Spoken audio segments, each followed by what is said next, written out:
Today's topic is Article 226 and Article 32 of the Constitution of India. First, we'll talk about High Court power under Article 226 of the Constitution of India. So, High Court has got the power to issue orders, directions, or writs. The purpose behind issuing order, directions, or writ is to enforce fundamental right and for any other purpose.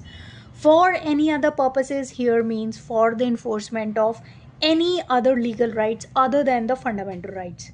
In regard to the writ, the word writ is being used in Article 226 Clause 2 is prefixed by the word includes, which implies that High Court has the power to issue more writ other than being mentioned under Article 226 of the Constitution of India.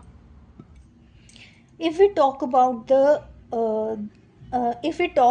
against whom the High Court has the power to issue order, directions, or writs, then in that case it says that against the person, authority, or the government, and the government here means the central or the state government. Next is the Supreme Court power under Article 32. The Supreme Court also has got nearly the same power against the same person, authority, or the government, but the main difference of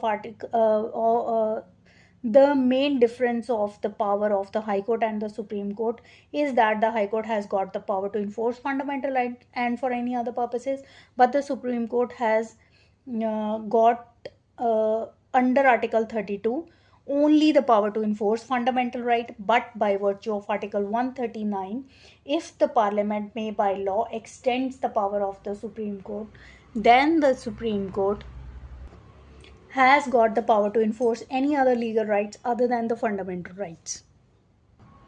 The next issue is Article 226 starts with the phrase notwithstanding Article 32.